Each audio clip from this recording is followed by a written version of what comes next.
This is the Barbell Therapy and Performance Podcast, where traditional healthcare is redefined to help listeners achieve peak performance, accelerate recovery, and elevate overall health. Hosted by Dr. Brett Scott, a doctor of physical therapy and national strength coach, this podcast explores the worlds of fitness, alternative medicine, and holistic health. Each episode uncovers innovative strategies and practical solutions for those seeking to enhance their quality of life when conventional methods fall short. It is our firm belief that every living thing has potential, and it is our mission to help you find that potential.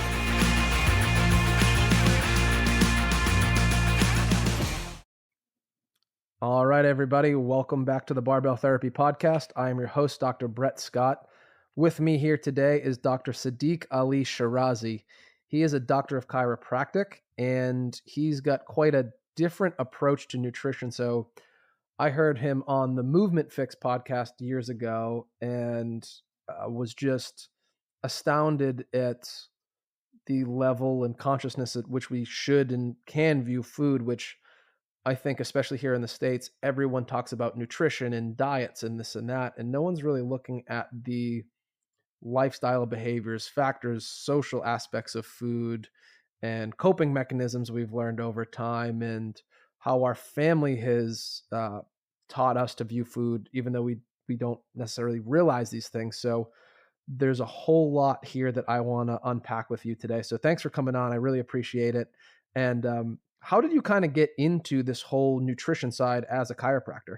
Great. Glad to be here, Scott. Man, it's a long story, but it's really my own personal journey that was trying to figure out how to improve my health. The pivotal point was actually when I injured myself on a jet ski, and I was mid-30s, and went to an orthopedic surgeon. Orthopedic surgeon wanted to do surgery on my back. He said I herniated L4, L5. It was pretty bad. And by whim, I went to see a chiropractor. Somebody had referred me, and I said, okay, why not? I was in excruciating pain. And this human spent about an hour and a half with me, and he educated me on the fact that my belly was pulling on my spine, and I had no stability in my muscles. Just Yes. Stop hitting the desk because you're picking it up in the mic. No talking. And anyway, so he educated me on the fact that anatomically my weight was bearing down on my spine, and that my lack of stability was pushing my disc onto my nerve.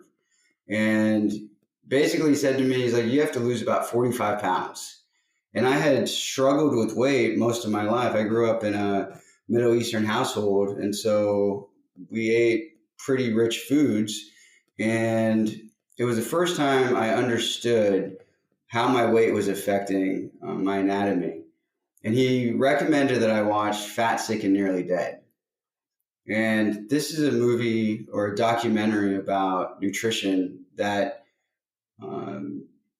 pushes juice fasting, or that talks about the micronutrients that come from juice fasting, or from a whole food plant-based diet, or just getting more micronutrients in. And so there's nothing more motivating than pain to have you change your behavior patterns. And that's really what did it for me.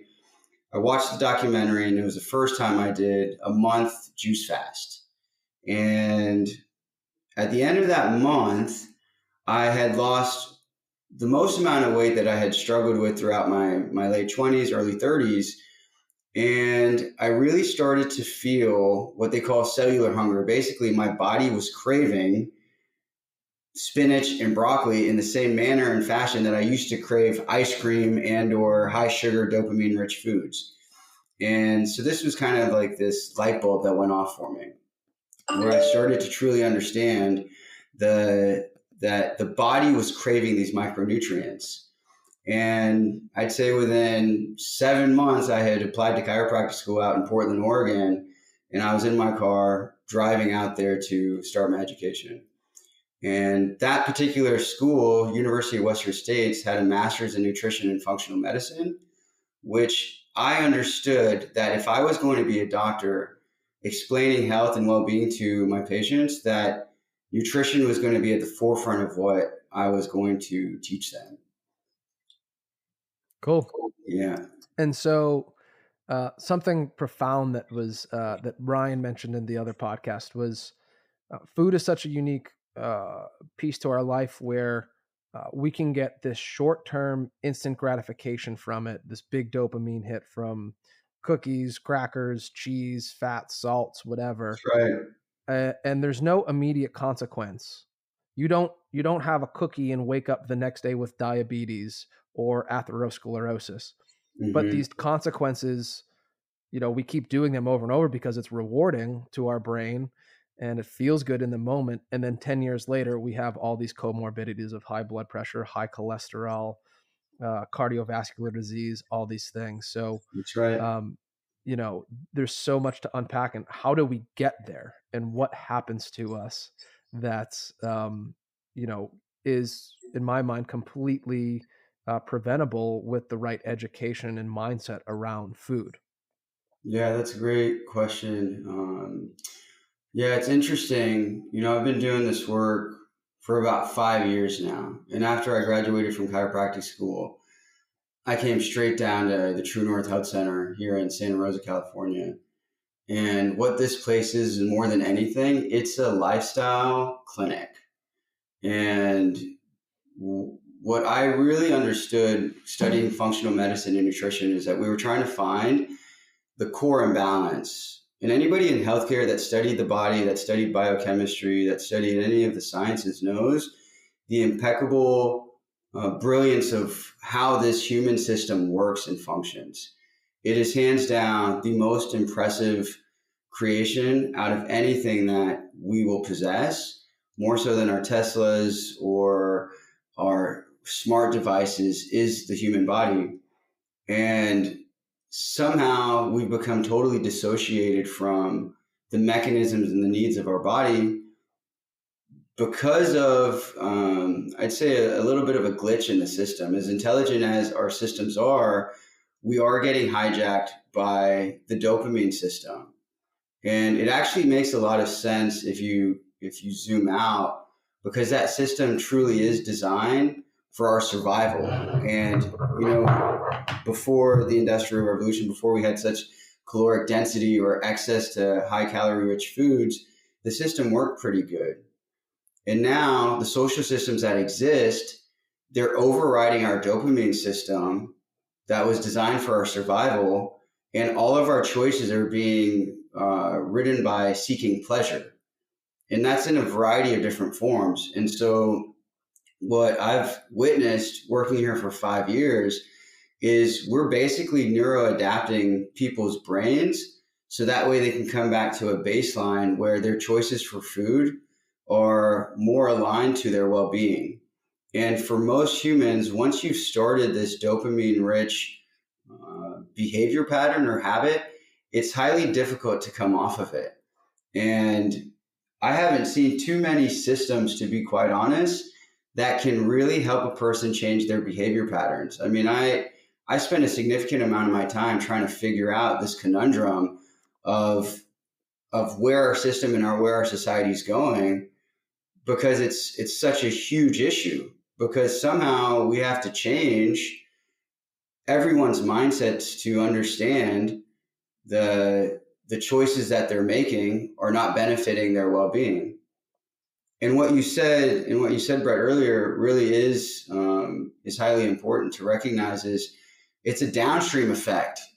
It's not the second you eat that burger. For some people, it is, but for most humans, they're not going to see the consequences of that 10, 15, 20 years. My brain now, when I look at humans and I'm looking at where are the healthy 50 and 60-year-olds eating, what are their behavior patterns? If I walk into a restaurant and I see a bunch of obese humans, if that's the majority of people in a restaurant, I probably shouldn't be eating there. I want to go to the places where I'm seeing people in their 60s and 70s who've had longevity of health. What are those humans doing? How are they living their lives? What foods have they been eating?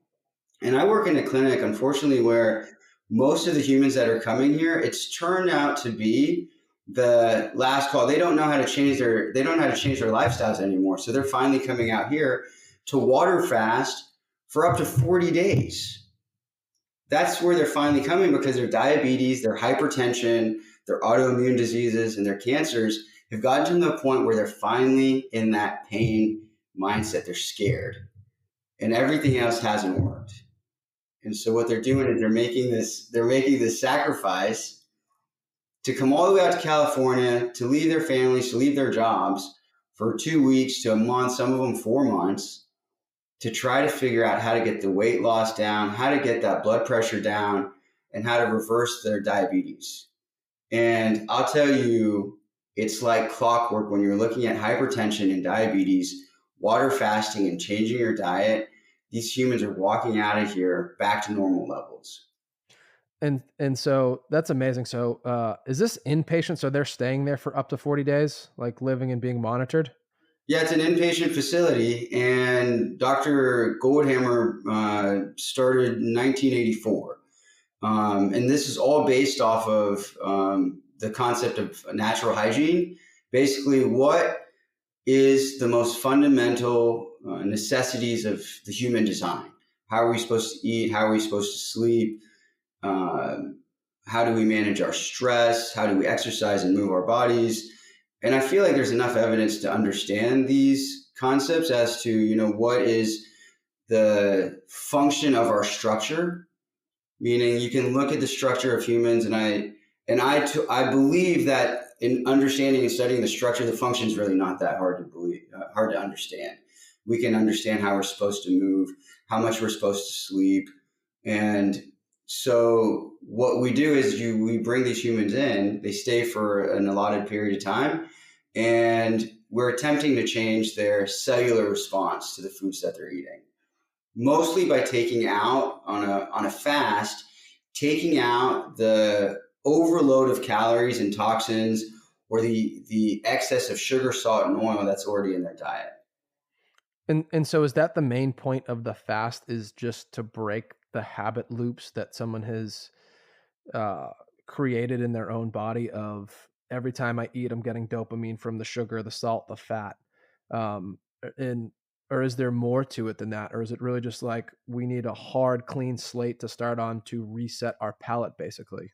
Yeah, I'd say it's a variety of all of those things, but in my opinion, yes, it's mostly to get people off the addictive pathways that the brain cannot stop. And I'm going to be the first one to admit, I was here for about 3 years, and I kind of had to step off my pedestal because I really felt it was easy to manage your food intake. But I lived on a clinic that served us organic whole food diet meals 3 times a day.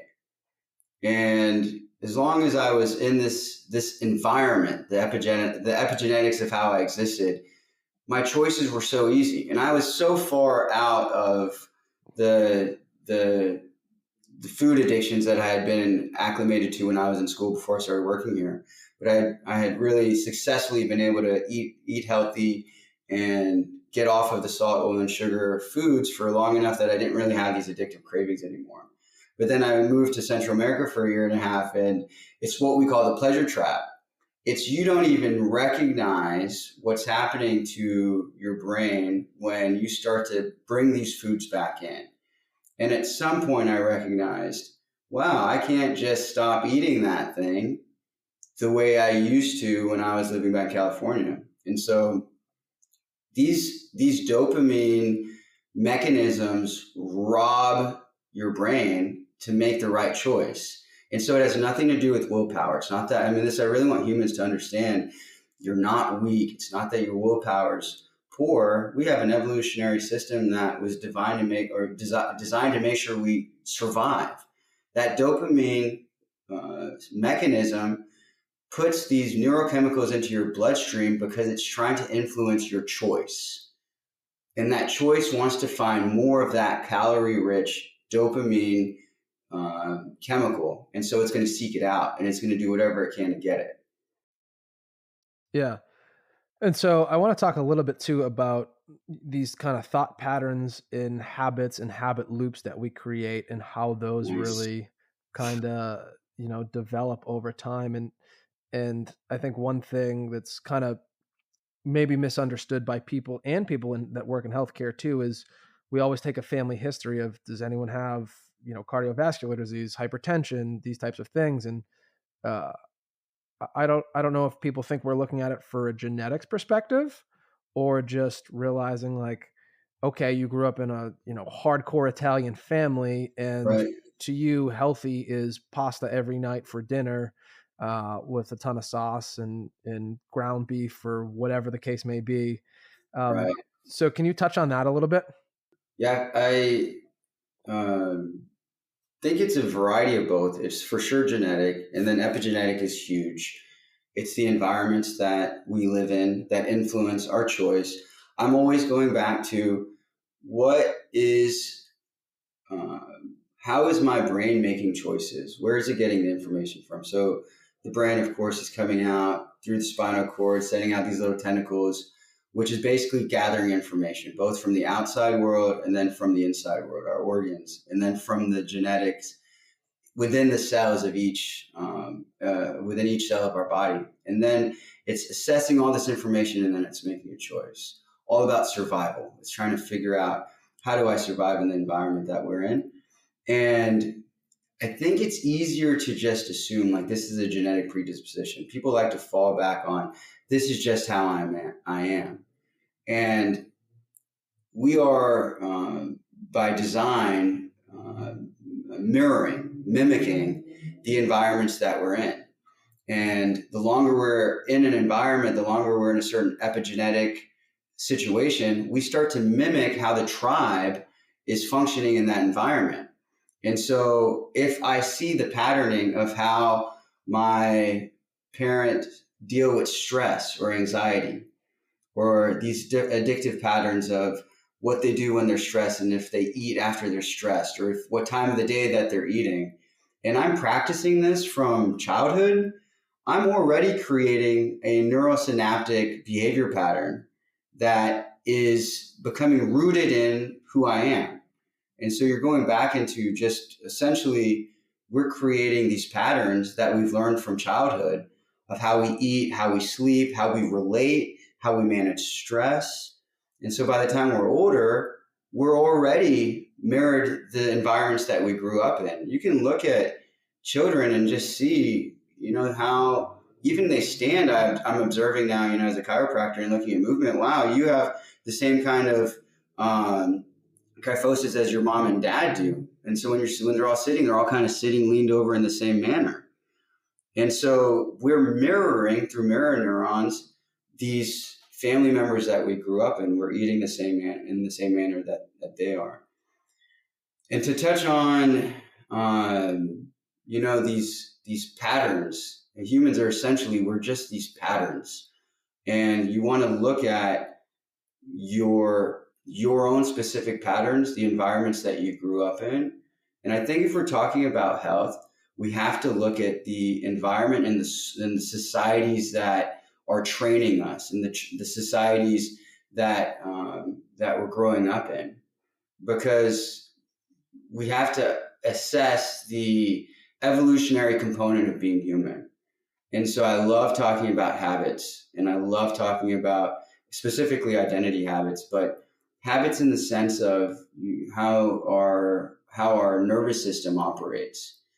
And so what you're looking at, if you've read any of James Clear, Atomic Habits, or Charles Duhigg, they're all giving this explanation that we have cues, and then from a cue we create a routine, and then we create a response. And so it's almost impossible to talk about how we're eating in health if we're not talking about the cues of when we eat, or any kind of stress related events that we're tying to our intake of food. And surely our eating patterns aren't because my body's running low on glucose and I'm running out of fuel and I need to eat because I have a need for energy. We're eating because we're bored. We're eating because I don't know what to do with my stress. We're eating because I have an internal critic that is creating stress in my emotional, that's creating cortisol in my bloodstream. And because I need to eradicate that, because evolutionarily that stress in my bloodstream, that cortisol, is triggering a fight or flight response. And so my brain wants to get out of it quick. So what it does is it finds the quickest response for dopamine, or the quickest exit out of it. And it's when I eat that ice cream or I stuff my face with a bag of potato chips, I have a momentary release from that stress hormone. And that's the challenge of these patterns, is that we're using them myopically in the moment, but in the long term, we're developing atherosclerosis. We're filling up all our insulin receptors on our cells. And eventually, as we start getting older, we're seeing the repercussions. Usually you don't see them in your early 20s and 30s.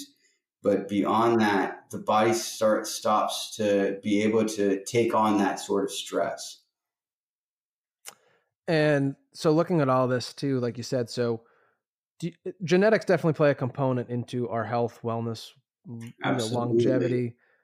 But it's like, I think of it too, and you might see this a lot in the clinic too. It's like a patient comes in, it's like, well, my mom had a bad back and I have a bad back too, or my dad had a bad back and I have a bad back too. It's like, do you think that same way just because they thought that way and they didn't see maybe the true answers were in the behaviors that could change the bad back? Because it's not like we're all just on an assembly line and like you got the last one that was like the refurbished back or spine, right? It's right. like there's things we can do to rehab that. Right. But did someone just have a closed mindset to that and said, no, screw it, I just have a bad back. So I said this to a patient the other day. It's like, there's all this resistance to changing habits and things. And it was just this like closed view of their view on nutrition. And I was like, thinking to myself, I'm like, well, given you could have been born from the same mother, given the same genetics, and I'm not an expert on genetics, but I think they change over time based on how we influence our own body. Right. But what if you were adopted and lived with an entirely different family and brought up completely different? Would we see a whole different human being at 50, 60 years old when you learned a different way of living, a different way of stress, a different view on health, which completely changes the game of looking at this family history of, because it's like, even if you were adopted, like, yeah, you could very well end up with diabetes if both your parents did, and you just lived in a house where sugar was your main ingredient in all your food. Yeah, I think you have to look at nature versus nurture, and nature does play a big role in it. But I really think that epigenetics and the environments that you are influencing you more so than nature even. And it's like, for example, if you're ever in a room and like you improve your posture, you drop your shoulders down and back, there's like 3 people that witness it and they do the same thing, right? They kind of like, they see you standing up tall and they want to stand up tall too. And that's a mirroring effect. And so imagine having a family where they're standing up tall, they're working on their anatomy, they're eating the right foods. We're being influenced by that behavior pattern. And so the environments that we're in are highly influential. There was a study done too with rats where they exposed them to cherry blossoms, and then they shocked the rats alongside the scent of the cherry blossom. And of course, classical conditioning, those rats developed a fear every time they brought the cherry blossoms around. And so what they witnessed was that the subsequent generations of these rats who never were exposed to the shock started to develop the same fears around those cherry blossoms. Okay, so this is a genetic component where the previous generation is trying to prepare the next generation for threats in the environment. And this is what's preceding us.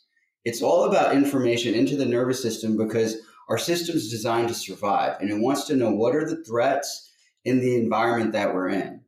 And so even though there's no threat in the cherry blossoms at all, that generation of rats are now prepped for the threat of cherry blossoms. We have a slightly, go ahead.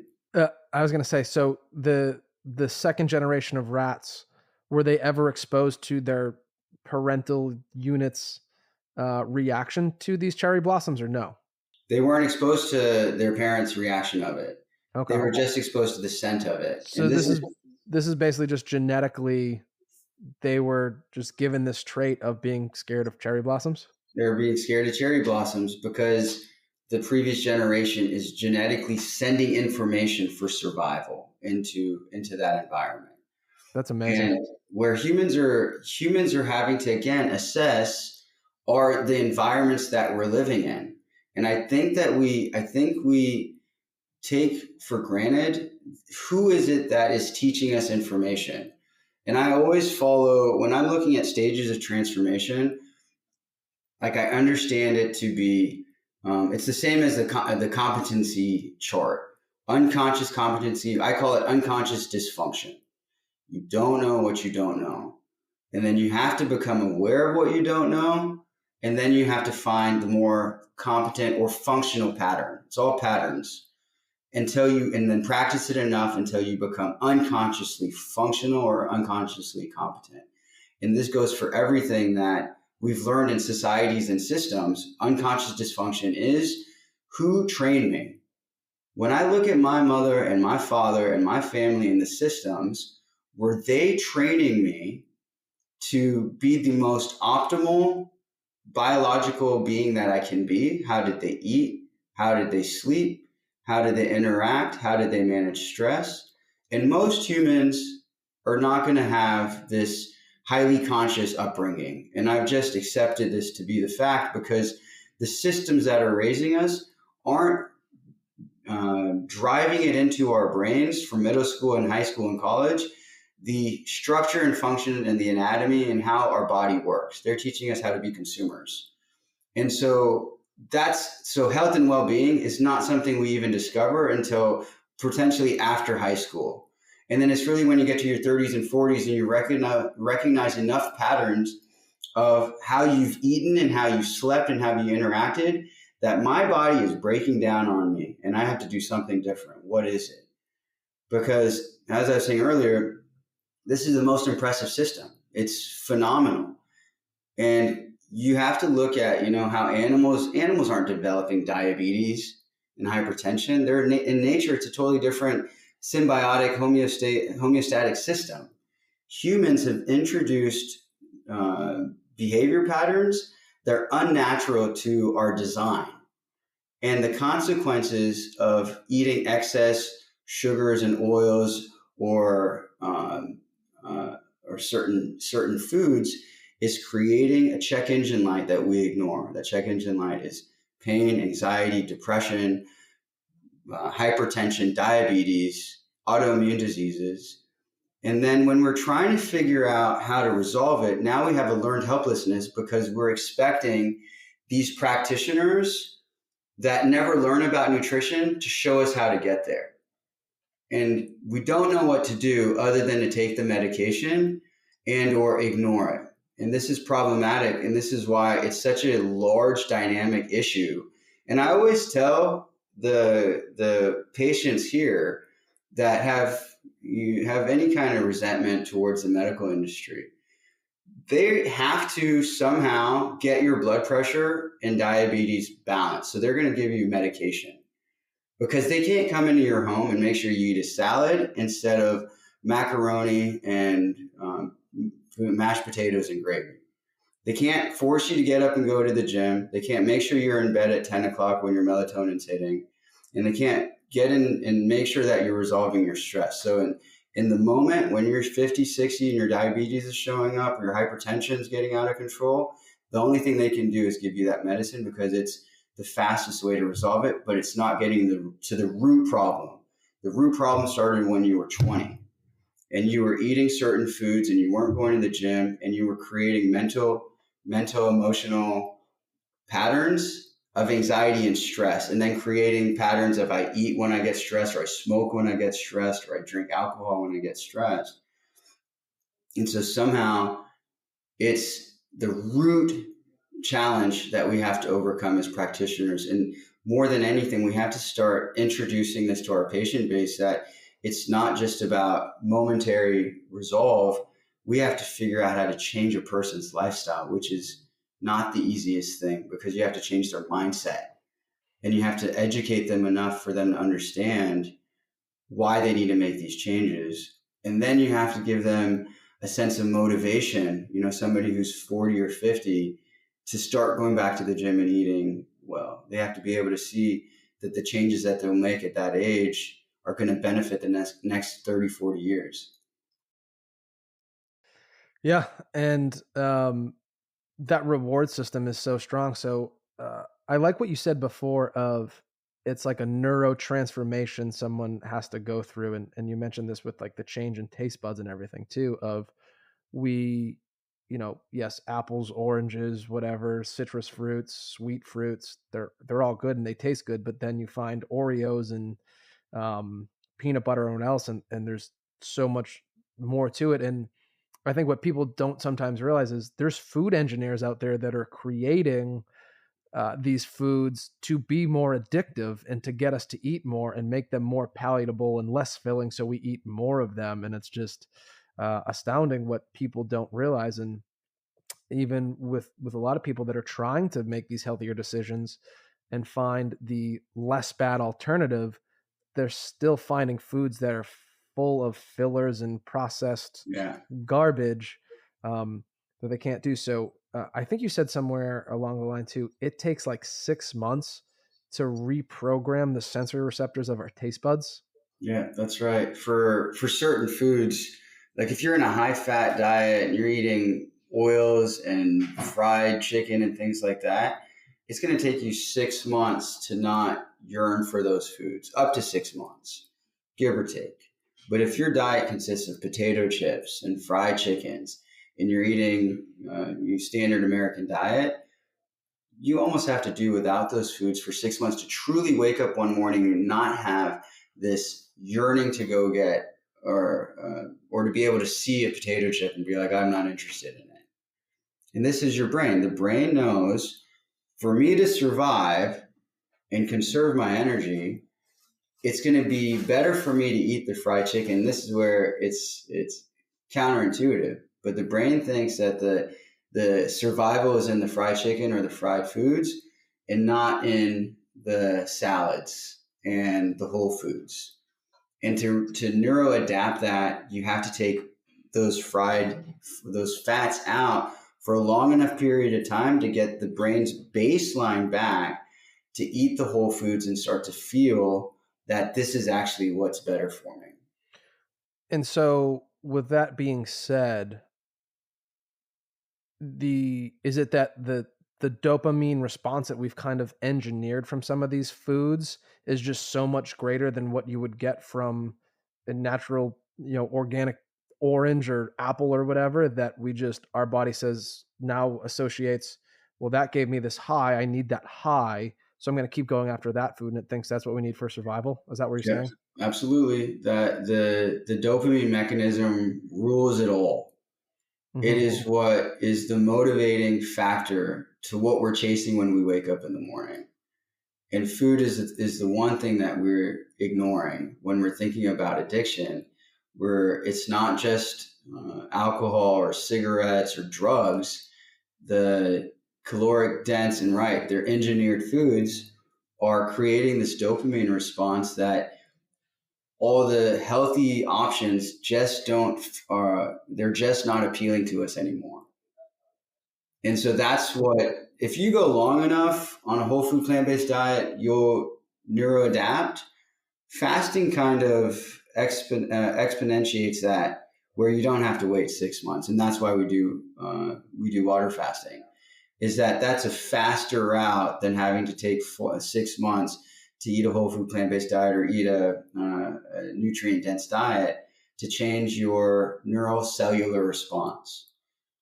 And I always it's easy, I think, for healthcare practitioners because we studied the body so deeply. So we have a pretty good idea that, we look like a human, but really I'm trillions of cells. that's what I am. And all of these cells are responding to what I eat and how I move and how I think. Most people don't. Most people are separated from it. There really is, and what I'm starting to understand is there's just a dissociation. A person can't make the right choices most of the times if they don't have the education for it. You can't. It's not enough to even tell a person you need to eat healthy. I really believe that you have to give them a little bit more depth into the education of what's happening with sugar when you eat a certain way, what's happening to the insulin, and that little light bulb starts to make enough sense that when the person sees the cake, versus the fruit, there's a better chance that they'll understand why they shouldn't eat the cake. And so, yeah, the clinic that I'm working at currently, it's an inpatient clinic, and there's now several that are just popping up everywhere. And the idea is that let me take you out of your environment, the one that is full of pizza and cookies and Coca-Cola or whatever it is that's in your specific environment. And we're just going to put you into a space where you're not going to have the smell of fried chicken cooking. And we're going to fast you. And then after you're done fasting, we're going to feed the microbiome in your gut. Fiber-rich diet, micronutrient density, all the things that the body needs and the cells need to thrive.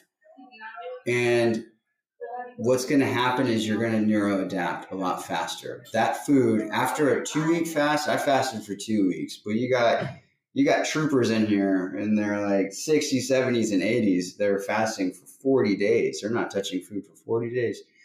And at the end of it, that salad to them is the most precious thing they'll ever eat. It's like it's the first time eating a watermelon. It's the tastiest thing in the world to them. And as long as this person can stay on this plan and not reintroduce his calorie-rich foods, they'll be fine. The challenge, surely, though, that I've recognized working here is to empower somebody to go home to the environments that they're in and to stay the course. And the ones that do, their blood pressure stays normal, their A1C stays down, their sugars stay normal. And the ones that don't, they have to come back next year or they have to show back up because they fall back into the pleasure trap, which is the evolutionary response for survival. And that's just how we're designed. And society is actually built against our favor. Because if societies were built for growth and human expansion, we would have a lot more gyms everywhere. We'd have a lot more healthy options of places to eat. We would have meditation centers and places for us to find calm. But it's built off of the pleasure trap because it's a great marketing tool. I can sell you dopamine-rich foods and I can help you avoid pain through all of the bar and the alcohol. And then now we're entering a whole different level because it's the motivational triad: chase pleasure, avoid pain, conserve energy. This is how we survive. And so now you don't even have to leave your home to get the calorie-rich food to your couch. So that's the motivational triad at its best. And to get that person who's ordering Uber from KFC to their couch while they're watching Netflix, their brain is already now inundated with this is the easiest way to survive. Can you just mention what the motivational triad is one more time for listeners? Motivational triad, the reason that you and I are sitting here, Brett, is because the design of our brain is to seek pleasure, which is mostly in the form of sex and food. That ensures our survival. To avoid pain, that assures that we don't die. So any kind of threat. And then to conserve energy, to use energy only when needed. And this is a very animalistic survival technique. This is how all animals survive. That's what's motivating them. Motivational triad: seeking pleasure, avoiding pain, conserving energy. Anybody who understands to improve health and well-being or to just get stronger in the gym, you do the opposite of those three things. In order for me to be a better, stronger man or human, I actually have to postpone pleasure. I can't eat that pizza even though I really want it right now. I got to lean into pain. Going to the gym is actually going to feel a little bit stressful on my body. And especially at first, if you haven't been in the gym in a long time, it's like, oh, your brain's like, no, you're not going to the gym. You're going to sit right here on that couch. That sounds stressful. And you got to lean, you got to expend energy. That's how I'm going to improve my strength. That's how I'm going to improve my well-being, is I'm doing the opposite of what my brain's trying to tell me to do. And this is where people fail, is that they don't push beyond it. They're just succumbing to the evolutionary response. And if we lived in a tribal system, that might have been fine, where you had to go find food. And after you find food, you need to rest and conserve energy. But it's not. The society and the systems that we live in, they're full of pleasure. They do everything to help us avoid pain. And then we are conserving energy at its finest in today's day and age. And if you're not mindful of it, you're going to fall victim and habituated to it. So growth and development and getting stronger, improving your cellular fitness is going to require that you understand that system and you do the opposite most of the time. Mm-hmm. And so when we're talking about taking someone and making all these big changes, right? I think we need to view food just like we view drugs. And correct me if I'm wrong here, but it sounds like from what you're saying is, we get this big dopamine hit and we're elevated. We keep spiking this dopamine level. What happens at first to this person, even if it's just with food, right? We have drug withdrawals for certain reasons, maybe some the same, maybe some different. But what happens when someone goes into something like this and they just start, they start having withdrawals and they're not getting that dopamine hit all the time? Do they go into some acute depression-like state, or what happens there?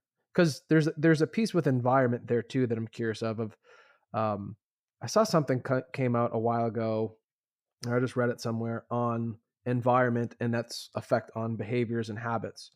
And it showed that I think it was like 90% of Vietnam veterans went to war, were doing heroin regularly while they were over there, but 90% of them came back and completely broke their addiction to heroin, just because what they summed it up was they weren't in the same environment that was causing them the stress to do the heroin.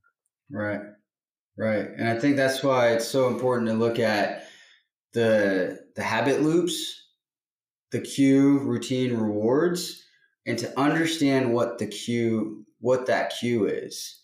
And in certain environments, you're going to be in a high stress situation. So your routine, again, for survival, is to potentially do that drug, or to be able to placate that cue with food or drugs or alcohol. And so, I think that it's easier said than done for humans to change their environments. That particular example, I think, is a pretty an obvious stress cue situation, and then you're coming back home, and so I don't really need to resolve the stress of that environment. But I think that looking at the cues of our environment is so important, and I think it's extremely dynamic, because the cue is not necessarily something outside of myself, meaning that I have a stressful relationship or my boss is giving me a lot of stress. For a lot of individuals, the cue is coming from a belief pattern or a thought pattern that's creating a stress response in the body. I'm not going to achieve my goals. I'm not worthy enough. I'm not good enough. And I think like COVID and post-COVID, you're looking at a whole different level of how people are finding value and self-worth. And so if a person's having an internal cue, so you have external cues of fight or flight, and then if a person's getting an internal cue of fight or flight, and then I have easy access to either foods or drugs or whatever, and my brain finds that cue or that solution or reward to that cue, then I'm going to be more prone to stay in that pattern and habit. And then that's going to be my technique that I use to resolve this cue. Again, I'm always wanting to know what's the core imbalance here. And that's really what I was doing as a practitioner, is I was trying to go deeper and deeper until I really started to recognize the cue for so many humans was a thought emotion pattern that was creating a behavior to either resolve that cue in a dysfunctional pattern. Because there's functional ways to resolve cues. If I'm having a stress response in my body, then I could go for a run, or I could meditate, or I could meet a friend.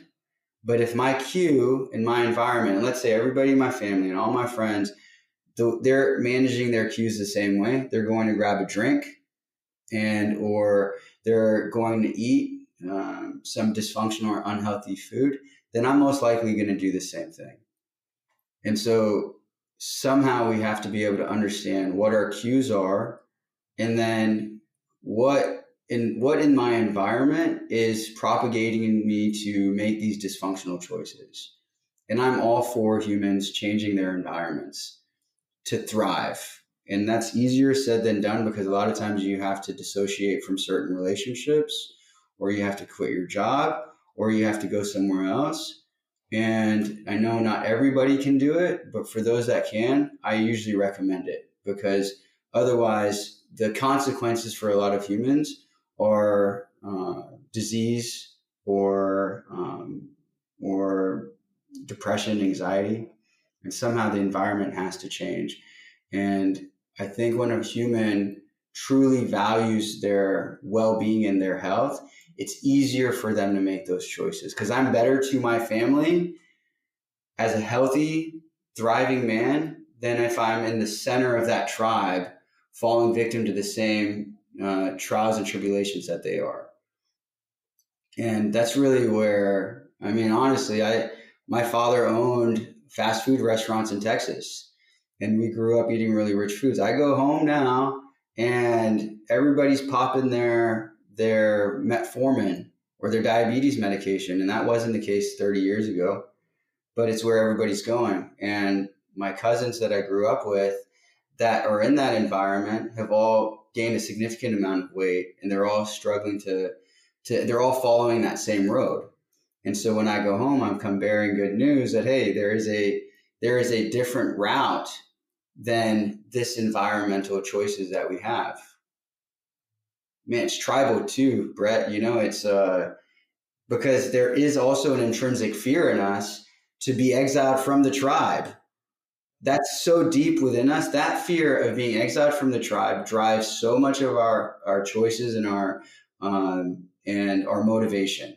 I'd rather stay with a tribe that's unhealthy for me than to venture off into the unknown, because my nervous system is afraid to go into that space. I want to stop right there too and talk about this for a minute, because I think that's a big part of food, especially we have the holidays coming up and things too. So people's own inner critics and self expectations that they think other people expect from them are a big problem for people trying to lose weight. And it's like, oh, I'm going to put this off for another 3 months until the holidays are over. And it's like, well, why? It's like, well, the holidays. And it's like, okay, we have Thanksgiving and Christmas. That's like 4 days of stuff, right? And it's like, well, we have all these parties and things. It's like, so like, I'm going to go to plenty of holiday parties.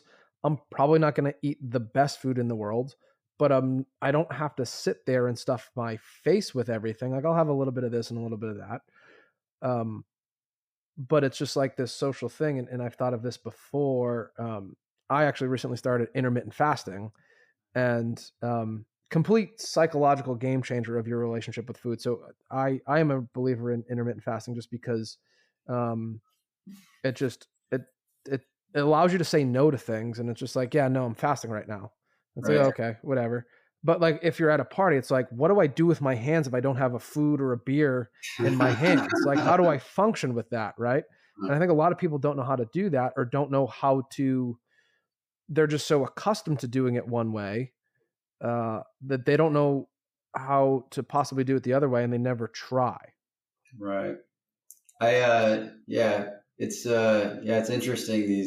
The need to belong, or we're dealing with our own anxieties in this situation and our own insecurities. And I love love to help people move deeper into their mental emotional states. And I think it's a huge component when you're talking about health is to not ignore that we're not just these physical bodies, but I'm a mental and emotional human too. And so I'm making my choices based off of how I think and how I feel. And no two humans are the same. And that's really important, I think, to recognize too, is that what works for one person is not the same formula for another. Like if you're in the gym all day and you're working out really well and you're going to intermittent fast tomorrow, you eating a slice of cake is not going to be the same as another human who has no movement practice at all and who has a lot of anxiety and stress and is not going to intermittent fast. And so each person has to know their own mental, emotional system pattern and how they're making choices. They have to know their cues. I feel like it's so valuable and important for a person to understand their patterning, which means I have to understand the families I grew up in and how I'm making choices now for where I want to go in the future.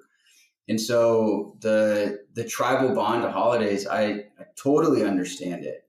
And I always reference James Clear's book, Atomic Habits, because the fundamental point of that book is identity habits. Who am I? Because the person who is health conscious, meaning my value and well-being, supersedes everything else. It will be easier if I have a mindset and a belief that I am a highly health conscious human. And it will be easier for me to not overindulge or overeat or to partake in things that are going to be unwell or unhealthy for my well-being, versus a person who has no identity to that at all. That'll be so easier for them to drink too much, eat too much, wake up in the morning, not go to the gym. And the thing is, people get trapped in these old identities because your mom and dad were that identity. And I've been that identity for 30 years. There's no way I can be an athletic, healthy human. So I don't even identify with that thought. Therefore, when I'm making choices on the holidays, it's easier for me to do the same thing that everybody else is doing and look around. I mean, if you're surrounded by a group of humans that are in the best shape of their lives in their 40s and 50s, and they're mentally, emotionally thriving, they probably have a totally different platter. But I bet that most of the people around those meals who are overindulging, they're most likely obese, diabetes, and hypertension. And so again, it comes down to being able to look at what are the choices I'm making today, and is it aligned to the identity of the human that I want to be? And most humans are wanting to be healthy in the sense that it frustrates me a little bit, because this is a topic too where it's like I wish it was more about I'm healthy, but it is more I don't want to be fat, or a lot of it is definitely tied to an aesthetic. How do I look? Versus a deeper rooted. I just want to thrive. I want my cells to thrive. I want to feel energy when I wake up in the morning. I want to feel good throughout my day. I think that's a huge point too of you go to a party, it's like, well, why are you eating this? It's like, well, I'm trying to lose weight. It's like, oh no, come on, have this, have that. Especially like, I'm going to stereotype here for a second, but like you go into Italian family home, like one of my best friends growing up, his parents were hardcore Italian, and it's like, you have to eat. But then it's like, when we were playing football or doing this, and like the dad was the coach, he's like, no, they can't eat that. Like, they gotta make weight or get to better shape for their positions or whatever. And so it truly is. It's like, if you go somewhere and you're just telling yourself, oh, I'm trying to lose weight, but I can give myself this or that leeway, versus you're not identifying as anything there. You're just telling yourself something you're trying to do, versus telling yourself, I am a healthy, health conscious person. It changes the way you think of yourself, and also other people. Of like, if some people might feel offended if you don't eat their food, but it's like, oh, he's an athlete or he's this and that, they might think of you differently. Or people think within themselves, their inner critic says, this person's going to think of me different. when really it doesn't matter. And if someone is exiling you from the tribe because of your food choice or lack thereof, like, it's probably not the environment you want to be spending your time in anyways, because that doesn't change who you are as a person, and that shouldn't affect their life. Yeah, I think, mindset's huge. And I think really developing this stoic mindset too of like, this is who I am. These are the choices I make. I think that there's extreme value in being able to override the cue or the sensation of what you feel when you're in social environments. The social component makes so much influence in how we're making choices. And it's not easy to say, I can just not care what people think. Some people, I think, are just intrinsically good at it and being able to be in any environment and not care what people think. But most humans are evolutionary tied to the opinion of others. And it's easier when I have an identity of, these are all esteem dynamics. This is it's a whole psychology. And it's interesting because your own family members will sabotage your choices when you're making these changes because you're triggering their inner critic. The second they see that you've skipped certain unhealthy foods or you're eating well, you're triggering something in that person's brain as to why am I not doing the same thing?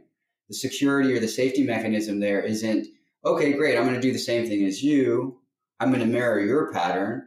I'm going to say something to make you feel bad so that way that human also is trying to get rid of a cue pattern. They're getting cued by you eating healthy, and their routine is to make you feel bad, and then there's some reward in it for them. And if we had a highly mindful, conscientious, and we had awareness of these psychological underlays, then we'd be able to say, so-and-so is doing something good for themselves. I'm going to mirror that pattern, And then as you see different, and this does happen as well, when you do have a family member that recognizes and sees like so-and-so is improving their well-being and they jump on the train, you'll see another family member. And then that whole thing kind of shifts. Now you're seeing that the mirroring is coming from this different way as opposed to the old pattern of like, this is how we stay safe. This is how we eat as a family. And we really don't want somebody coming in here and shaking up our routine. This is our identity. This is how we've lived for decades. This is how our ancestors live. Who are you to come and say you don't want to eat the pasta or the lasagna anymore? You don't want cheese on it. It just triggers patterns. People get highly adapted to who they are, and the identities don't really want to change. They want to stay. It's a safety mechanism. That's like so counterintuitive to most people's beliefs, but I think that hits the nail on the head. And what's funny is if you stay the course, 6 months later, you start dropping weight left and right. All these people that were criticizing you 6 months ago are now going to be asking you, hey, what are you doing? Like, what changed for you? What different things what diet are you doing? And it's like, oh, now you want to know. And yeah, now they start slowly jumping on the bandwagon, trying this and that. And so realizing that, when you are getting criticized by people for making the harder decision that's better for you, it's not that they hate you or they're mad or upset at you. It's that this is something they know they need that they don't want. Yeah. And they don't want it because it's hard, and they want to make you equivalent to one another. Right. They don't want to see you progress past them because, probably from a primal standpoint, we all want to be the dominant creature in our tribe. Absolutely. So, really interesting there. And then from that environmental standpoint, how do we navigate that at home for people? So, that's one of the big objections we get in the gym all the time is like, it's like, hey, I'm ready to make a change in this and that. But the objection is, well, my wife or my husband or partner or whatever, or my kids, like I have to cook for them and they'll never eat this way and they're not open to this. How do people navigate that conversation with their partners or start to do things for themselves and what happens there? You just gotta get rid of them. You just got to kick the kids out. No pizza in here. I think that you just was poor planning. It just I forgot what the The 5 7 P's. The 7 P's. Piss poor planning. What is it? I Something used to like have a that. friend But that said anyhow, it's I wasn't in the army, but it was piss poor planning. Prevents or no something. Anyways, it's basically you want to be prepped. You want to have a strategy for success. If you are not prepped, you are going to fail most likely. You want to be prepared. And for individuals that are ready, that's why meal prepping is so important. Or 2 days out of the week where you are preparing the meals that are going to benefit you. And so you also want to be highly mindful of making sure your glucose does not drop. And so once that glucose drops, you're going into primal mode. Your brain will override the prefrontal cortex, so the decision-making part of your brain of, oh yeah, this is why I've been doing all these things because I want to be healthier and I want to feel more invigorated and I don't want to get diabetes or I'm trying to resolve my hypertension. When your glucose drops, it doesn't care about all of those things. It just wants to survive. And so if there's a piece of pizza there, you're going to eat it. But if you have balanced your glucose and you have eaten a bowl of black beans with brown rice and avocado and whatever your protein is, then you are balancing that glucose. You're most likely not going to eat the potato chips and the pizza that your kids are eating. Still easier said than done for individuals that can. The environment is pristine. It's just not in the environment.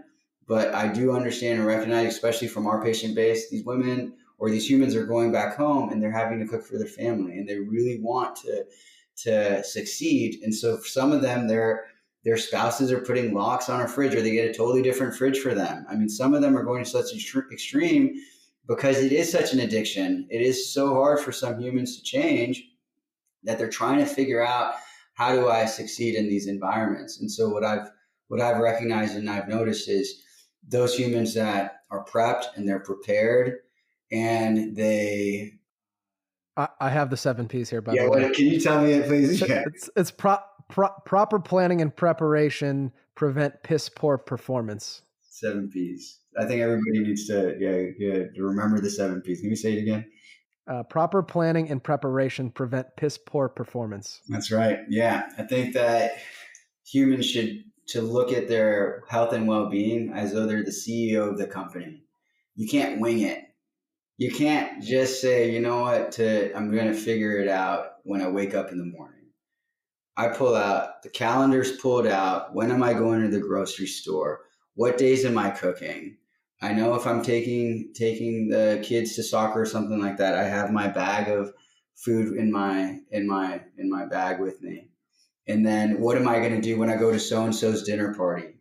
Eat before you go, for sure, and already be satiated so that whenever you go, if there's nothing that you can eat, you can navigate around it. And then there's psychological tools that we use here, and you don't have to explain yourself. I always encourage humans not to encourage or not to feel like you have to explain their lifestyle, eating habits to anybody. You're just saying, this is what me and my doctor think is best for me, and it's working for me right now. You're trying not to trigger anybody's critic. You're trying not to trigger anybody's explanation. And you're just really saying, for now, this is what me and my doctor think is best. And I'm just going to try it out and see how it works. So you're not trying to engage. And then just to answer something you said earlier, get a cup of carbonated water and lime and something in that cup to hold when you go to those parties. Eat before you go and have a list of the foods that you'll eat when you get there. But more importantly than anything is to visualize the human that you're trying to become. Like visualize the physique that you desire. Visualize how it feels to be out of pain. Visualize what it feels like when you look in the mirror and you love what you see. Visualize when you go shopping for your clothes to get something that fits so good. Because we forget the reasons why we're doing it in those social situations. And it's so much easier to fall victim to or to fall back into old patterns. You have to remember why you're making these changes, because one day you wake up and when you have achieved the physique that you want, you feel good in your body, you love who you're looking at, it's because you had the courage to overcome the holiday parties or the birthday parties or the donuts in the break room at work. And that's when you start to reinforce and get the momentum of this is who I am. And so when you go back to those parties, they just all know, oh, that's so and so. That's how they eat. They're so good, and they're so impressive. They're so disciplined. That's what they start saying about you. But when you start that journey, you're going to get the ridicule. You're going to have to face the fear, and you're going to have to face mostly your own inner fear. That's what most people are facing, anyways. They're just facing the shadows within, and you want to have the resilience and the grit to overcome the fear that's coming in, that's saying that you'll be exiled from the group, you'll be rejected from the group, and whatever else is deeply responding is that future vision is I'm doing all of this. And then for family members, it's even more important, because you're not just doing that for yourself, you're doing it for your children, because they're also learning from your unconsciousness. So if your children are eating it, there's no parent that would ever want their kids to grow up to have diabetes and hypertension. But if that's the patterns you're in, they're going to learn the same patterns. And so the changes we're making are definitively for ourselves, but they're for the people that we love, for our kids, for our family members. And man, my dad just got 2 stents put in. I am appalled at the fact that he hasn't come out here yet, and that it's taking him 2 stints to finally book his ticket to come out here to stay for 2 months. And again, it's just an outcome where people make the changes when death comes knocking on the door, or when things get severe is when we make the changes. I encourage humans, do it before that happens. Reversing disease and these preventable conditions takes so much energy to then preventing it. If I could just have you moving better and prevent you from doing it, it's just so much harder once your body goes into these protective mechanisms or disease states. But I mean, it's clockwork. When these humans come here, the atherosclerosis dissolves on their arterial walls. And so I don't want to argue about like what's the best diet, but if you have a system, if you have these conditions, something you're doing is incorrect. And it's like clockwork, and it's evidence-based. I mean, there's all the evidence is suggesting that a whole food plant-based diet is going to reverse your cardiovascular disease. It's the best thing out there. And that is, I think, the most important thing to recognize is what I'm doing. How did I get to where I'm at? It didn't work. Pivot and shift. What do I need to do? And don't wait till it's too drastic to make those changes. Yeah. And making those changes and keeping those changes are hard too. So like for me, I just recently lost, I think I'm down 37 pounds now. So it came from, there was a lot of health stuff going on, a lot of stress in my life, not the ideal living environment. I changed that living environment. Nice, Brett. There was some genetic components too, of like, I did some genetic testing and found like I need to be in more of a significant caloric deficit than most people. I also need to do cardio. So I started doing those things. And then I moved and I did meal prep. And for a lot of people out there, they think meal prep is super expensive. And it's not, because what I've actually found is instead of me going to the grocery store thinking I need this, that, the other, and making all these extra things, and then there's, the Oreos in front of you and the Cheez-Its and all my favorite snacks. Right. My meals just get delivered. So I wake up, I do like the 16-8 intermittent fasting. So I don't do breakfast. I go to work.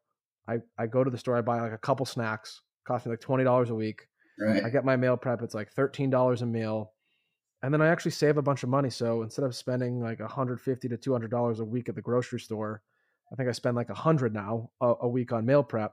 Right. And I'm saving food. I'm eating better. Right. I'm losing weight. I'm achieving my goals. But what happened a few weeks ago was I had some friends over, and one of my old habits was I would eat before bed because I just felt hungry. Right. Right. And I moved out and got my own place here. And I I just had my meal prep and that was it. I had that and I had a thing of peanut butter in the thing. I wasn't really living like a civilized human being for a while, but I had friends come over and somebody left a bag of like little pretzel sticks. And I was like, just walking by, it's like, oh, I need a handful of these. And it's like, oh, I'm gonna, do that before bed, then I go to the bathroom. It's like, you know what? I need another handful of that. You're right. And I was like, I did it like 3 or 4 nights. I was like, this is fucking hard. And I was like, I need to get rid of these things. And it was like, just these little triggers that are in there of like, get these out of here. And I'm like, it's easy to lose weight now that I'm in an environment like that. But I think at home too, it's like, yeah, we need to just get rid of these foods, do the preparation, know what you're going to eat, and then move forward with it instead of like keeping these things or buying these things for the kids and this and that, because you're going to eat it too. So I think it's super important for us to, environment's so important. Yeah.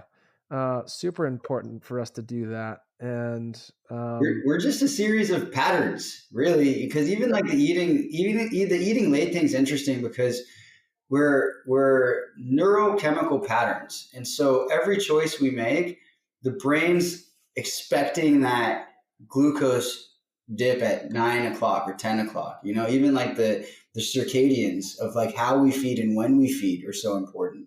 And so if we do any behavior long enough, it's 8 o'clock and then, I'm getting a ghrelin kick. My brain's, my hormones coming and being like, hey, where's that sugar that you usually eat at 10 o'clock? Yep. And so I'm on autopilot trying to figure out, oh, I'm hungry. And that's like, it's interesting because you almost can't shut it off. Yeah, you can't. I couldn't go to bed for a while. And then it took me like a week. My dietitian that I was working with was like, stop doing this. And like, you'll probably start losing weight because you're just eating too close to bed. Yeah, totally. Amazingly, that happened. But you mentioned something else before about realizing when we're eating and why we're eating and being in these social situations. And it was HALT. So it was, am I hungry? Am I angry? Am I lonely? Or am I tired? That's right. And I think for a lot of people, we live such a busy life now too. There's no mindfulness about why are we going to pick this piece of food up and eat it? Is it that I'm actually hungry? Like you just said too, is this just a psychological habit trigger that I have telling me, hey, it's 9 o'clock, it's time for food because you've just been doing this for 3 years? Or is this just your appetite, your psychological appetite versus physiological hunger that's kicking in? What I love about the fasting protocols we use here, because on day 2 to 3, your body's not using glucose primarily anymore. You take a urinalysis, we'll see you're in full body ketosis by day 3, 4.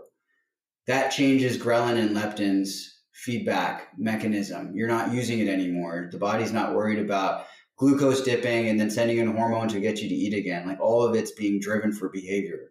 The cellular system is basically puppeteering us through hormones and chemicals saying, go eat now. And so on day 3 of a fast, when ketones hit, that's an efficient energy molecule.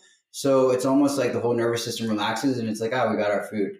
We're fine. And so the ghrelin leptin feedback diminishes. And so you don't have this like hunger. You don't have this constant drive. And what I appreciate about like a 5 to 8 day fast, ideally, I mean, when you get deeper into it, it's really when you recognize, I'm not hungry. I don't need it. You really start to understand, like, I don't even need food because most times you don't need energy because you have, especially if you have enough stored energy on your body, AKA fat stores. That's energy. You're looking at us from an evolutionary standpoint. We went through famine. We're designed so impressively that the body understood that we had famine periods. And so we would have stored fat that we could use in case death was imminent because we couldn't find food. And so in most cases, even when sugar drops, you're fine. You're fine. But that chemical hormone is so strong, it is shutting off your brain and it's just having you walk or drive to the grocery store to get food when more times than not, you don't need it. I want to ask you about this for a second because I used to date a girl that like any time we'd go anywhere, it was like every 2 hours she needed to eat. It was like like as if someone was having like an allergic reaction, needed Benadryl. It was like this girl needed food, or at least she thought so. And she were you was just stressing her out there, Brett? I don't know. You getting her nervous? Yeah, I don't know. But it was like she like thought she was gonna like go into like a diabetic shock all the time. And I think, is this just another thing? So this is kind of like, I don't think she was dying, or she, she actually went and got blood work. And I was like, no, you're not a diabetic. You're fine.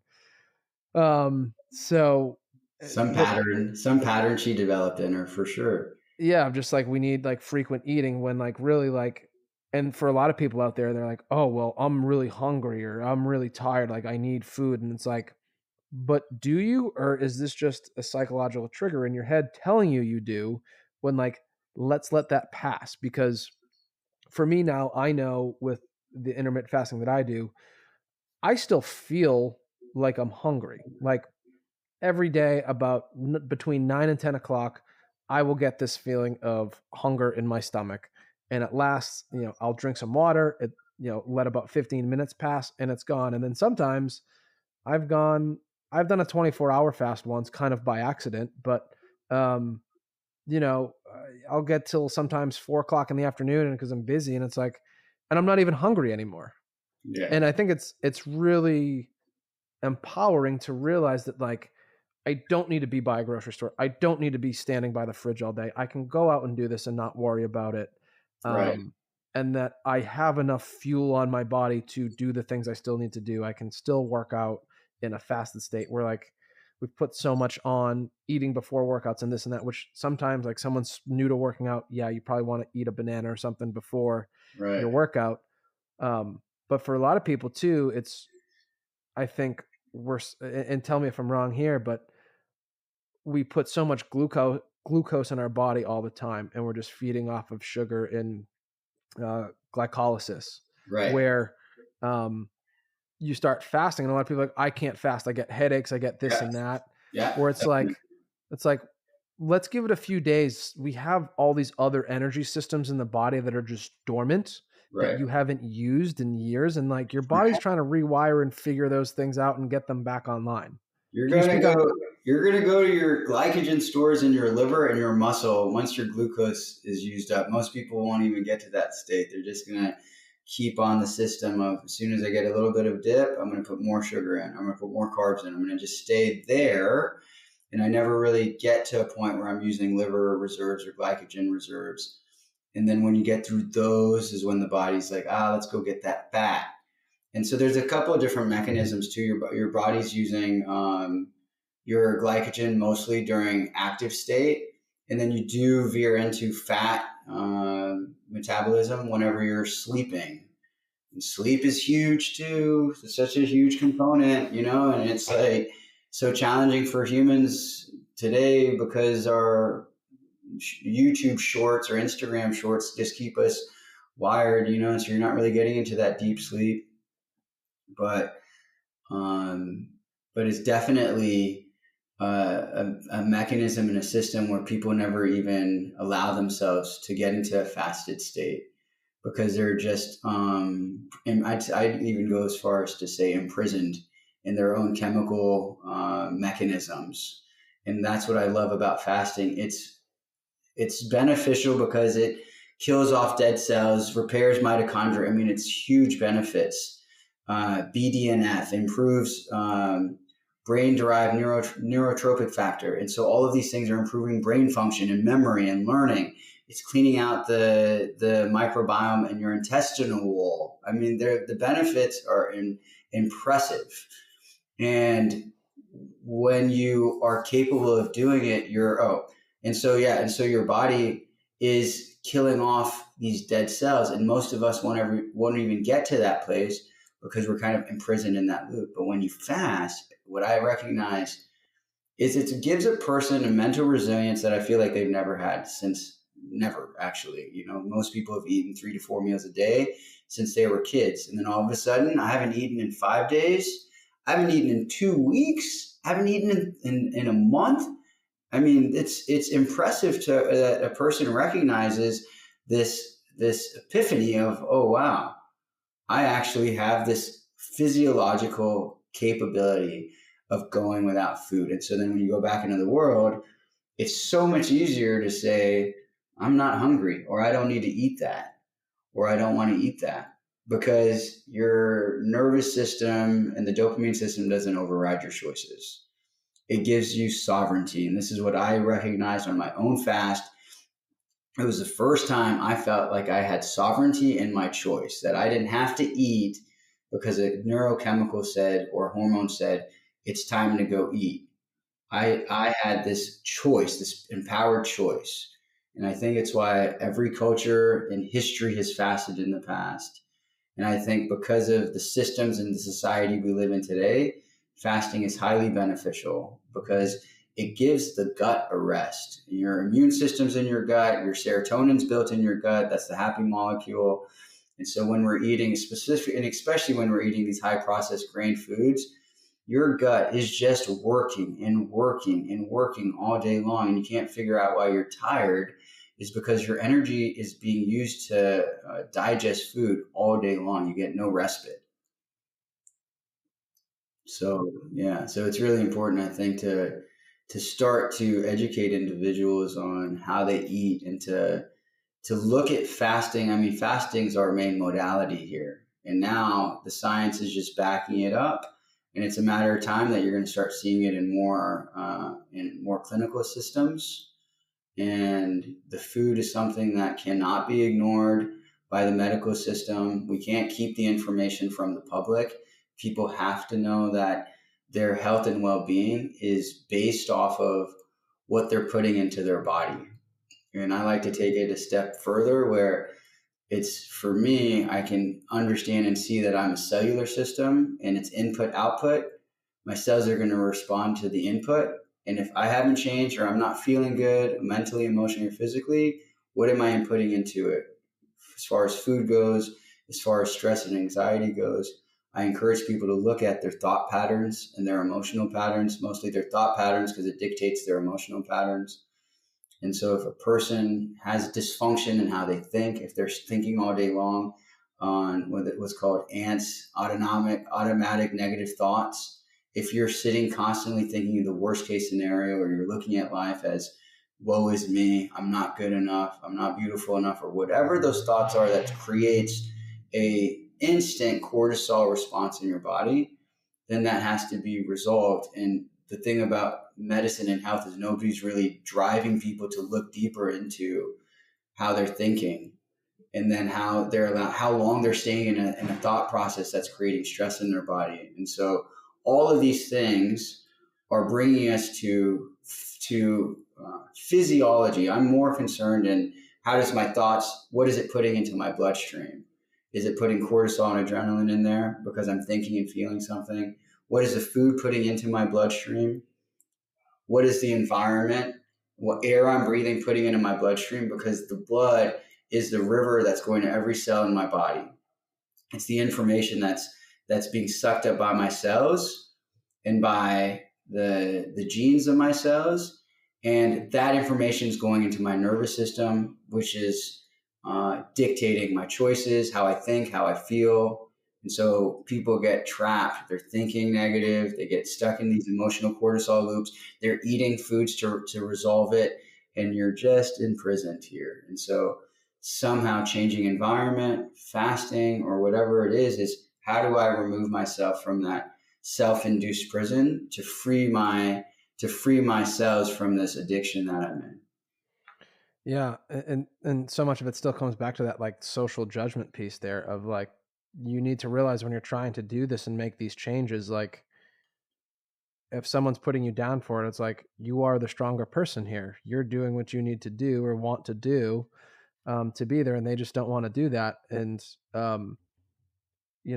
people will make comments too. It's like, oh, you're making me feel uncomfortable. It's like, well, why does me eating or not eating or choosing to eat this versus that change the way you feel? Because if it does, then you have a problem, because we are social creatures. Like, we're not meant to just sit and eat together all the time. We're meant to talk and communicate. So as a person who's struggling with these things, we need to think about these things of like, hey, this isn't me, this is them, and this is them projecting themselves onto me. Have you ever read The Four Agreements? I love that book. Yeah. It's a great book. And it's for anyone out there that's struggling with this, I think that's a great book for you to get a new understanding of the people around you and how they might be influencing you, and how you can be a better human yourself. Right. But even, the excuses thing is really important too, I think, because even for me, just hearing it now and thinking about myself of like, yeah, certain social situations I might eat differently, but now I have a weightlifting meet coming up in 5 weeks, and I had a goal of getting back to my former weight class I was in. And so for me, I'm going to go in these social situations, and I'm still going to eat something, because I'm probably going to be hungry, just need calories at that point. Right. But there's a stopping point for me. And it's like, oh, why aren't you going to have dessert or have another drink or this and that? It's like, I have a meet coming up, and my motivation is there. So it's like, yeah, people have to think and visualize and like have their motivations there. I think are really important now that I'm thinking of it, Right. of what are you doing this for and why, or why do you need that piece of cake or that extra drink or alcohol, when it's just like, for me, the motivation is enough for me to not to get back to that weight, to compete, to do what I said I was going to do. It completely, in my mind, negates any fact of anyone caring of what I'm doing, because I have a bigger thing than this, that I'm trying to get to, than this little party or social gathering I'm at. And I think people need to realize that, of like, it doesn't matter what you're doing, like have something to say, to avoid engaging with it, but just realize like your motivation is better than anything else out there to keep you away from these things, and just start to rethink why you're there. Right. Yeah. So, I think the saying, you are a conglomeration of the 5 people that you spend your time with.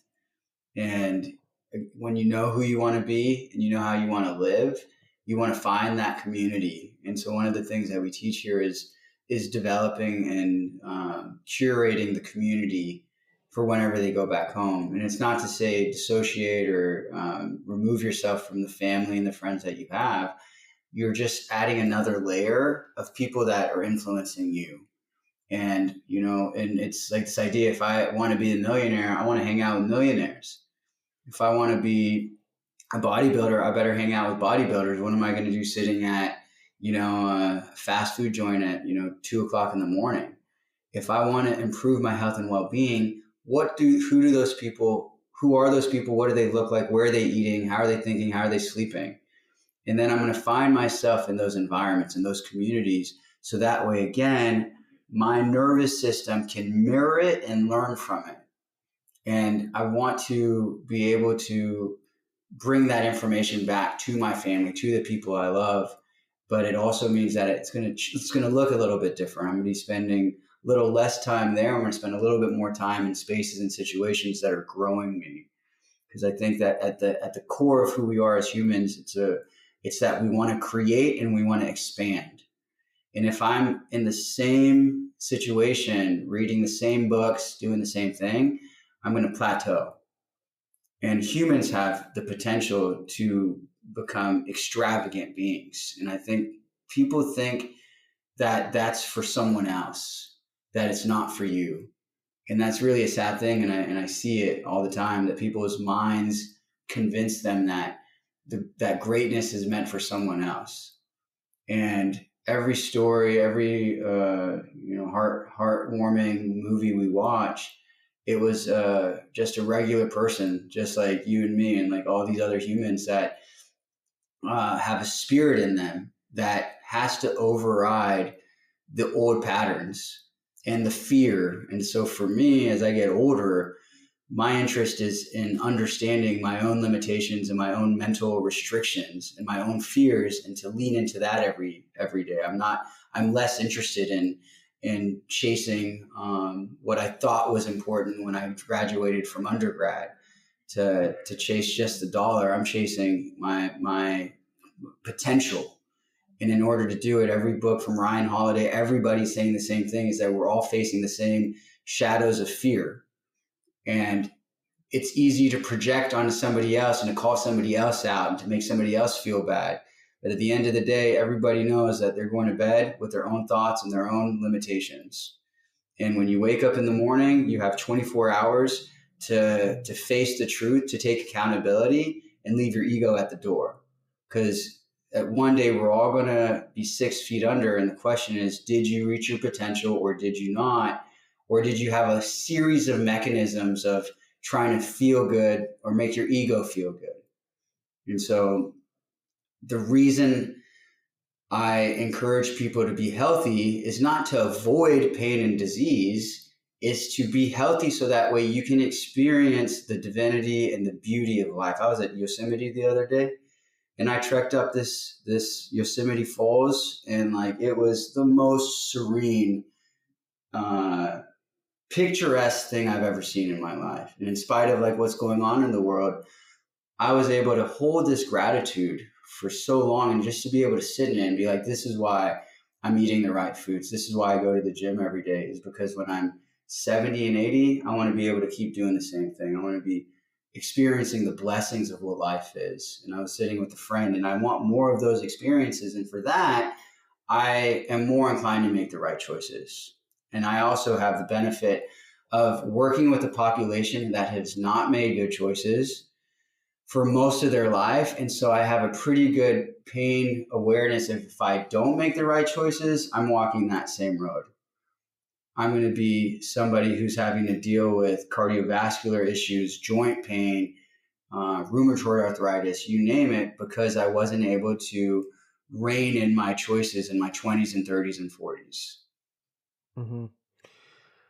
And I have two more quick things for us here. So just for people out there, like mindfulness, attention, and thinking before eating, what can we say about that? Because we kind of spun around it a little bit there, but we live such a fast life, and people just eat because it's there or it's put in front of them, or it's just like what we do when, like, I don't know if anyone actually these days stops and thinks about like that HALT mnemonic you have there, acronym of, am I hungry? Am I angry? Am I lonely? Am I tired? So when should we be thinking? Should we be thinking these things every time, anytime we go to eat food, or what is the deal there? No, I think it's really important to know your patternings in your day. And that's really the idea, is that for most of us live in pretty good patterns of what time we wake up, what time we're having breakfast. And then there's these outliers of when somebody's going to a dinner party, or it's the holiday seasons. That's really when you want to have a little bit more awareness of where you're going to derail. Some people are so well in their habits that you can put them in a holiday party and they won't eat something. So it's really important that everybody knows themselves and they know how they are around food. They know their own addictions. I always want people to know, what is your conscious dysfunction? And then to start become aware of your unconscious dysfunction. You want to ask yourself, what don't I know that I don't know? What are the patterns that are in my subconscious or unconscious? And that's why I like mindfulness and meditation. It's not about finding nirvana. It's about, can I observe how I have programmed this body to respond in a 24-hour span? How is it making its choices? And if I'm where I'm supposed to be and I feel really good in my body and I feel strong, my relationships are good, and I'm feeling on top of the world, I probably have pretty good patterns. I probably don't need to worry about too many things. But if I have check engine lights that are on and I feel horrible after I eat, and when I go to bed at night, I'm feeling anxiety. When I wake up in the morning, I feel exhausted and tired. That means the brilliant body is giving you a check engine light. And if I have a check engine light in my car, guess what I'm going to do? I'm going to take it to the mechanic. With humans, our check engine light's been on, and we just kind of put a little piece of tape over it and we're going to ignore it, and that can't be done. The body is constantly talking to us. It's constantly telling us, this works, this doesn't work. This feels good, that doesn't feel good. And that's where I said the dopamine system is a little bit sinister, because it gives you a burst of feel good, but longevity, or in the outcome, really, you don't feel so good. It's these little feedback systems of like, as humans, we just really shouldn't be feeling exhausted. I shouldn't be having pain in my body all of the time. I shouldn't feel this brain fog. This is not how we're designed. When you look at the system, if I were to put diesel fuel into my Ferrari and try to drive it on a mountainside, it's nothing's wrong with the Ferrari. It's that I'm not treating the intention of a Ferrari as it's intended.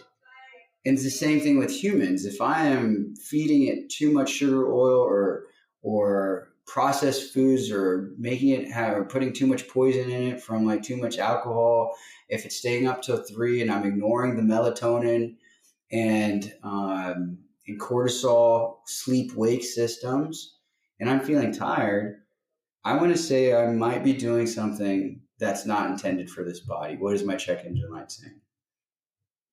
And so mindfulness is, if you're in a state where your check engine light's on and you know that it's potentially something in your environment's not making you feel not so good, then you want to be mindful of what you're eating every time. And then there's a whole level of like, elimination diets where you just take everything out, and then you're super mindful of, oh, do I feel better when I took all those foods out?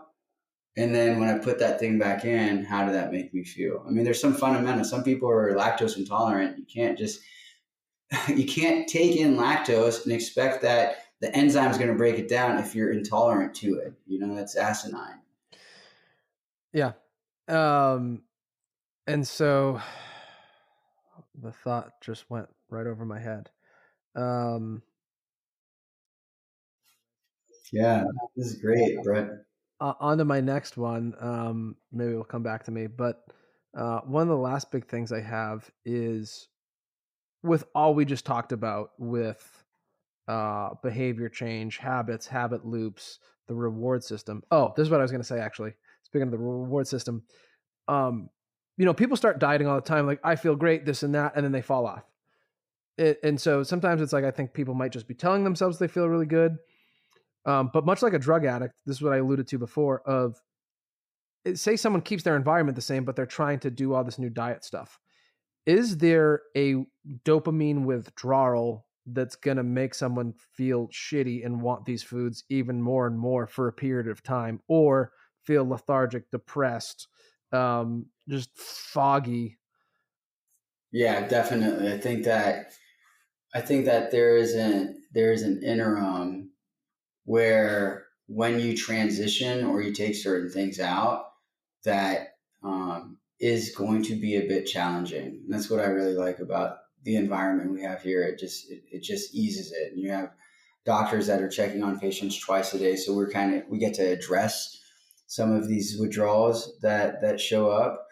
But it's the same idea of like somebody who's never gone to the gym and they go to the gym for a couple of weeks and they're sore and their body hurts. They stop going to the gym. There's a period where your old patterns are going to feel uncomfortable. And it does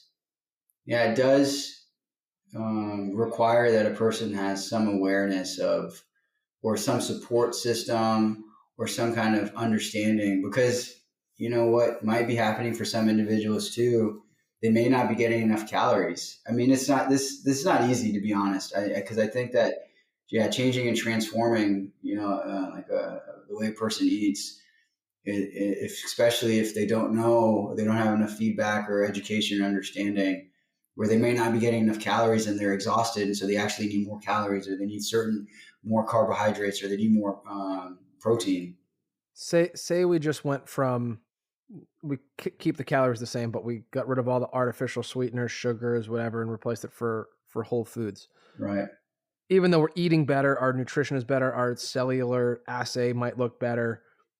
Can this person still feel shitty for the first 2 weeks because we're not getting that dopamine? Yeah, definitely. Yeah, they're changing their neural patternings, and the brain is trying to survive, and so it's looking for it. Yeah, it's doing everything. It's sinister. It creates all sorts of different mechanisms in order to get what the cell wants. And it's interesting when it comes to even like thought patterns, where they were able to see where I will think of a negative thought or a stressful thought to create, my body will create a response, an emotional response in my body, because it knows every time I think about that thing, I feel this way. And when I feel this way, I eat that thing. Mm-hmm. It's a whole system. And so what time frame would you say people should expect to maybe feel shitty before they actually start to feel good? Minus just telling themselves they feel good, but actually feeling good once this kind of dopamine degradation goes away? Yeah, just depending on the diet, I'd say usually go 6 weeks. I always tell everybody go 6 weeks first. Don't think in forever. Think in just 6-week increments or 3-month increments.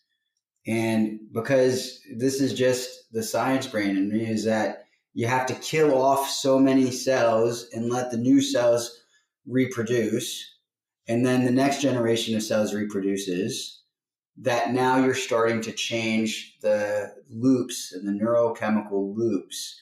And that takes time in order for you to become acclimated and for the new cellular system to understand this new way of being. And so you have to, to be honest, I always tell any of my patients, I'm like, I'm going to need you for about a year. Yeah. For a year, for you to wake up one morning and really feel like, man, I don't even remember who I was a year ago. But to start moving and shifting out of those neural patterns, give it 6 weeks. Just be consistent and understand the cues. Replace the cues with functional patterns, with functional systems. Going for a walk, running, and exercise is the best thing to use when you're making these transformations, because you want those endorphin hits when I'm changing my diet. Mm-hmm. Okay. And then the last thing I have before we wrap up here is talking about all we talked about with diet, lifestyle, habit changes, the dopamine reward system, the motivational triad, all these good things. This has been awesome, by the way. What are your thoughts on these new weight loss drugs like Ozempic? Are they good? Are they bad? I know they have a lot of side effects. And I've heard differing things on is it going to teach someone that they don't need food because it's making them feel a certain way? But again, are we actually replacing the behaviors or changing the behaviors? So what are your thoughts on this? You're just not getting to the core imbalance with these things. It's just like my dad. He had his first stint in, and he was in the moment. He was pumped to start eating healthy. He was motivated. A week after the first stint, I called him up, and he's telling me literally, he's like, "Oh, my doctor said I could eat whatever I want 2 days out of the week." And I'm like, "What is that? What?" So he's back into this idea, thinking that the stint is going to be the solution for him to continue the behavior pattern. Mm-hmm. And so here's my thinking, my thought patterns on these drugs, because I don't think in terms of good and bad. There's a gray area that exists, because you have to find a solution to improve your health and well-being. And so it's like exactly like I tell my patients, either as you can't eat whatever you want and not take the drug. If you're going to keep eating that way, then the drug is going to help. And this is what I alluded to earlier, is that the doctors can't come in. Nobody's really training. I mean, now you have the American College of Lifestyle Medicine, which is attempting to train medical practitioners, and it's really starting to improve significantly. And they're learning de-prescribing. There was a point where you're now on this diabetic medication, or you're on this blood pressure medication for life. De-prescribing is an actual training that doctors are getting now. Is, if I'm training these people to change what they're eating, then I actually have to take them off these medications. Otherwise, it's going to be detrimental to them. Their blood sugar is going to drop too low. Yep. And so if a human cannot change the addictive patterns, or they cannot change their lifestyle, then there is a space and a place for the drugs.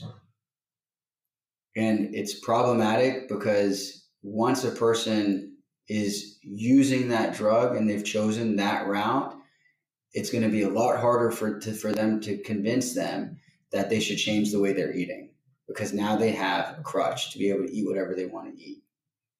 Mm-hmm. And so, and then you never do one thing. You're not just creating a dam. There's a downstream effect of what that dam does.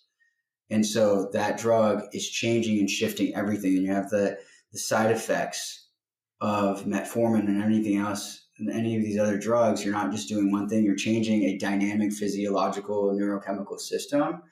And so it's not going to be as beneficial to the whole ecosystem of the cellular body as to just change your lifestyle habit. For me, it's just, again, it's like, oh, this is the Ferrari.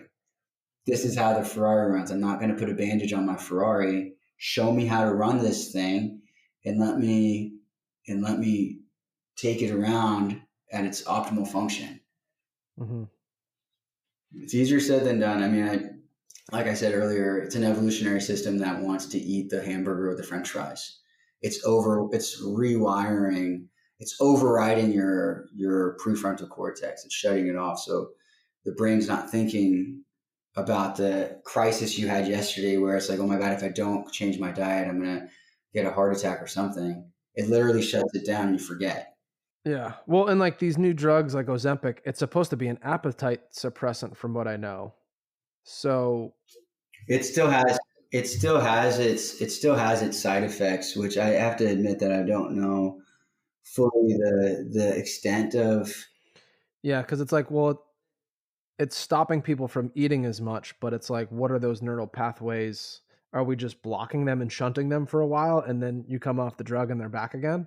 Yeah, it's like I said, it's not. You're not doing one thing. When you create a shift in one part of the system, it's changing how the whole system runs. Yeah. Perhaps we can talk a little bit more about that next time. Yeah, I've been wanting to get someone on to cover everything on like Ozempic, Kajobi, whatever it's called, because that's a whole another thing that a lot of people are asking questions about. We have a great team here at True North Health of highly educated medical doctors and naturopaths as well. And so, yeah, at any point, reach out. Yeah, we'll get some of your other providers on for sure. So, anything else you want to add, man? I really appreciated this. Yeah, this was an awesome talk, and I think this will help a lot of people, especially in our community, in our gyms that are struggling with this stuff, kind of start to rethink, who's what's why's behind, living a better lifestyle. So I appreciate your time. This was awesome. Yeah, I'll leave everybody with this note where it's like, just know your value, to know that you are the Ferrari, and that more you can educate yourself on how you physiologically and anatomically are designed and function, then you can make those choices, and the choices are so that way you can just have a really good, healthy life, to be able to experience a lot of joy and laughter with the people in your life. And so the choices are coming from your education and understanding of your design, and that's really important. Boom, mic drop. And so, Sadiq, where can people find you on social media, email, website? Well, you can find me at Dr. Sheraze at truenorthhealth.com, and I'm at the True North Health Center currently. I run some online programs, online systems. I've been able to devise a coaching platform that helps humans hold accountability. And really, that's the idea, is that sometimes you just have to hold people's hands until they figure it out on their own. But you can find me at the True North Health Center out here in Santa Rosa, California. All right. Awesome, man. Thank you so much for your time. And that's where you find this guy. And we hope to have you back on the platform soon. And I look forward to it. And everyone else, thanks for listening. Thank you, Dr. Brett Scott. No problem, man.